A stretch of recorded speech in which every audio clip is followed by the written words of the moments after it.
사도행전 13장. 안디옥 교회에 선지자들과 교사들이 있으니 곧 바나바와 니게르라 하는 시므온과 구레네 사람 루기오와 분봉왕 헤롯의 젖동생 마나엔과 및 사울이라. 주를 섬겨 금식할 때에 성령이 이르시되 내가 불러 시키는 일을 위하여 바나바와 사울을 따로 세우라 하시니 이에 금식하며 기도하고 두 사람에게 안수하여 보내니라. 두 사람이 성령의 보내심을 받아 실루기아에 내려가 거기서 배 타고 구브로에 가서 살라미에 이르러 하나님의 말씀을 유대인의 여러 회당에서 전할세 요한을 수행원으로 두었더라. 온 섬 가운데로 지나서 바보에 이르러 바예수라 하는 유대인 거짓 선지자인 마술사를 만나니 그가 총독 서기오 바울과 함께 있으니 서기오 바울은 지혜 있는 사람이라. 바나바와 사울을 불러 하나님의 말씀을 듣고자 하더라. 이 마술사 엘루마는 그들을 대적하여 총독으로 믿지 못하게 힘쓰니 바울이라고 하는 사울이 성령이 충만하여 그를 주목하고 이르되 모든 거짓과 악행이 가득한 자요 마귀의 자식이요 모든 의의 원수요 주의 바른 길을 굽게 하기를 그치지 아니하겠느냐. 보라, 이제 주의 손이 내 위에 있으니 내가 맹인이 되어 얼마 동안 해를 보지 못하리라 하니 즉시 안개와 어둠이 그를 덮어 인도할 사람을 두루 구하는지라. 이에 총독이 그렇게 된 것을 보고 믿으며 주의 가르치심을 놀랍게 여기니라.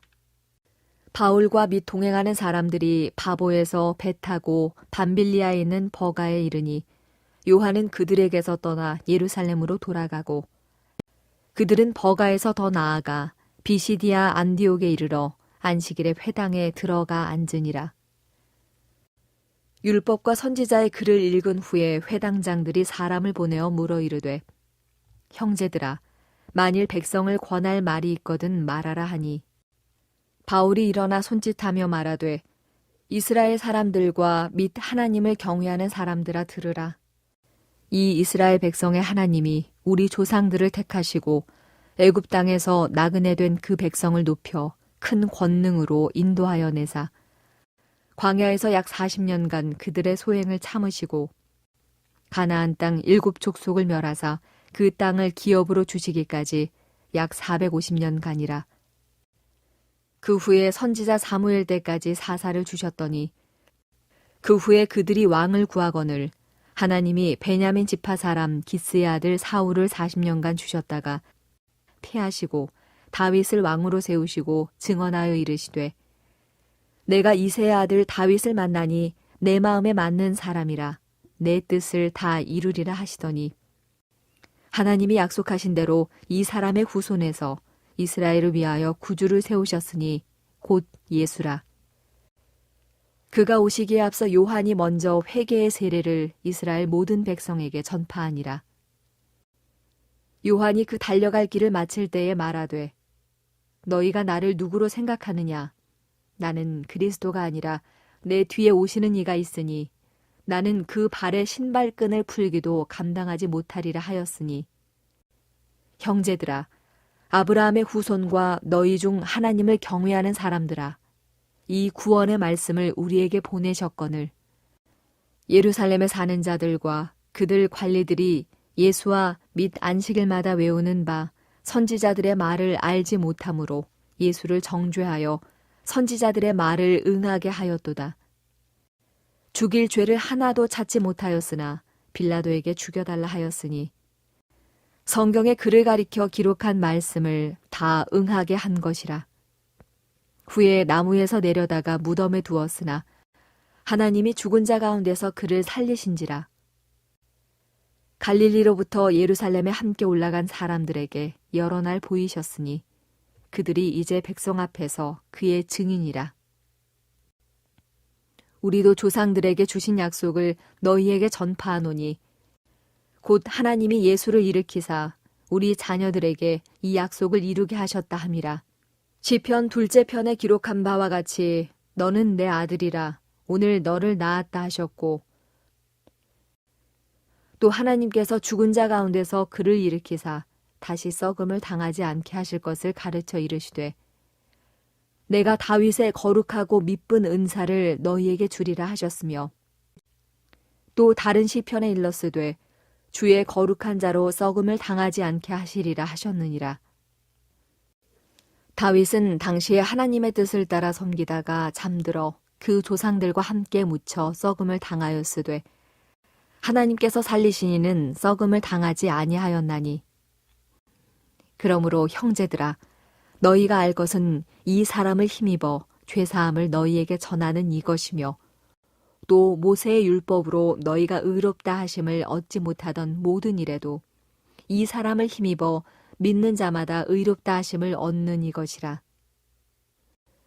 그런즉 너희는 선지자들을 통하여 말씀하신 것이 너희에게 미칠까 삼가라. 일렀으되 보라 멸시하는 사람들아 너희는 놀라고 멸망하라. 내가 너희 때를 당하여 한 일을 행할 것이니 사람이 너희에게 일러줄지라도 도무지 믿지 못할 일이라 하였느니라 하니라. 그들이 나갈새 사람들이 청하되 다음 안식일에도 이 말씀을 하라 하더라. 회당의 모임이 끝난 후에 유대인과 유대교에 입교한 경건한 사람들이 많이 바울과 바나바를 따르니 두 사도가 더불어 말하고 항상 하나님의 은혜 가운데 있으라 권하니라. 그 다음 안식일에는 온 시민이 거의 다 하나님의 말씀을 듣고자 하여 모이니 유대인들이 그 무리를 보고 시기가 가득하여 바울이 말한 것을 반박하고 비방하거늘 바울과 바나바가 담대히 말하여 이르되 하나님의 말씀을 마땅히 먼저 너희에게 전할 것이로되 너희가 그것을 버리고 영생을 얻기에 합당하지 않은 자로 자처하기로 우리가 이방인에게로 향하노라. 주께서 이같이 우리에게 명하시되 내가 너를 이방의 빛으로 삼아 너로 땅끝까지 구원하게 하리라 하셨느니라 하니 이방인들이 듣고 기뻐하여 하나님의 말씀을 찬송하며 영생을 주시기로 작정된 자는 다 믿더라. 주의 말씀이 그 지방에 두루 퍼지니라. 이에 유대인들이 경건한 귀부인들과 그 신의 유력자들을 선동하여 바울과 바나바를 박해하게 하여 그 지역에서 쫓아내니 두 사람이 그들을 향하여 발에 티끌을 떨어버리고 이고니온으로 가거늘 제자들은 기쁨과 성령이 충만하니라. 오늘은 주님의 은혜는 밖으로 향한다라는 제목으로 함께 말씀을 나누고자 합니다. 오늘 본문을 보면은 14장에 걸쳐서 바울의 제1차 전도 여행의 사건을 말해주고 있습니다. 그 사건의 시작이 안디옥 교회에서 시작되고 있는데 우리는 이 장면을 보면서 좀 이상한 것을 느낍니다. 안디옥 교회가 생긴 지 얼마 되지 않은데 거기에 가장 핵심적인 지도자, 개척자 바나바와 바울을 파송하는 겁니다. 그것도 성령께서 말씀하셔서 성도들이 순종하고 있습니다. 사실 안디옥 교회만 생각하면은 굉장히 위기입니다. 교회를 개척하고 세운 그것도 얼마 되지 않는 그 교회 가장 핵심 지도자가 선교 사역을 위해서 밖으로 지금 파송된다? 굉장히 어려운 것이지요. 이것은 우리에게 무엇을 말해주고 있는가?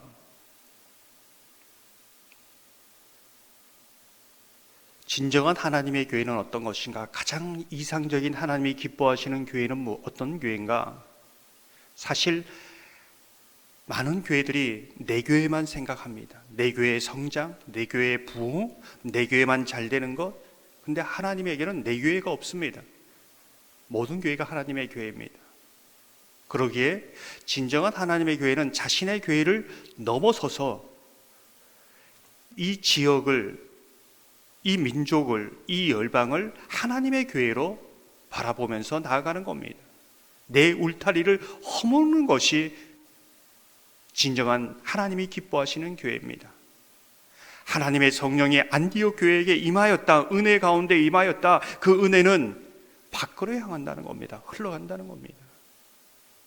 이게 하나님의 교회요, 가장 기뻐하는 교회요, 이상적인 교회요, 선교적 교회다. 이렇게 이제 볼 수 있는 것이지요. 이제 파송받은 바나바와 바울이 선교 사역을 감당할 때 곳곳마다 교회가 세워집니다. 성도들이 예수를 믿고 돌아오는 것이지요. 그때 그들을 향하여 말하고 있는 부분이 있습니다. 43절을 보면 해당의 모임이 끝난 후에 유대인과 유대교에 입교한 경건한 사람들이 많이 바울과 바나바를 따르니 두 사도가 더불어 말하고 항상 하나님의 은혜 가운데 있으라 고난이라. 많은 사람들이 안은 돌보지 않고 밖에만 향하면 이것이 문제입니다. 안에서 밖으로 은혜는 흘러가야 되는 것이지요. 오늘 보면 항상 하나님의 은혜 가운데 있으라 이렇게 권면하고 있습니다. 무슨 뜻일까요? 영적인 굉장히 중요한 법칙을 얘기하고 있습니다. 하나님의 은혜로 들어가는 문은 어디인가 라는 것을 보여주고 있는 것이지요. 어디입니까? 하나님의 말씀을 들으면서 믿음이 생기고 그 믿음으로 은혜 안에 들어가게 된다. 은혜 안에 들어가는 문은 이 길이다 라는 것을 보여줍니다. 하나님의 말씀을 들으면서 믿음이 생기고 그 믿음으로 은혜의 문을 열고 은혜의 세계로, 하나님의 영적 세계로 들어간다라는 것을 보여줍니다. 근데 그것으로 끝나는 것이 아니라 오늘 말씀을 보면 42절에 사람들이 청하되 다음 안식일에도, 44절을 보면 그 다음 안식일에는 온 시민이 하나님의 말씀을 듣고자 계속적으로 하나님의 말씀에 대한 갈급함을 가지고 은혜 안에 머물고 있습니다. 들어가는 것뿐만 아니라 계속적으로 머물고 있다는 것을 말해주고 있습니다. 근데 여기서 오랫동안 머물 때 생기는 부분이 무엇입니까? 은혜 안에 머무는 삶이 낯설지 않고 친숙하고 일상화가 된다라는 것입니다. 이게 은혜의 삶입니다. 많은 사람들이 은혜 안에 들어왔습니다. 그러나 머물지 못하고 다시 은혜 밖으로 나갑니다. 세상도 낯설지 않고 오히려 이 은혜 안에 있는 것이 낯설게 느껴지는 것이지요. 이것이 많은 현대 그리스도인들의 문제다, 어려움이다. 그러니 내가 세상 안에 있는 건지 은혜 안에 있는 건지 모릅니다. 항상 하나님의 은혜 안에 거할 때 나타나는 것은 은혜 안에 들어가서 머물고 이 삶이 정말로 나에게 친숙할 때 그 은혜는 밖으로 향합니다. 내 안에 채워지지 않았는데 어떻게 다른 사람들에게 베풀 수 있겠습니까? 모든 은혜는 밖으로 향하는데 내 안에 채워지지 않았는데 어떻게 향할 수 있겠습니까? 오늘 이 영적 법칙을 가지고 교회도 마찬가지고 성도도 마찬가지고 하나님의 은혜는 안으로 흐르지만은 그 은혜는 밖을 향해 흘러가는 것이 건강한 교회요, 건강한 성도의 모습이다라는 것을 기억하시고 저와 여러분에게 그러한 은혜가 있기를 주님의 이름으로 축원합니다.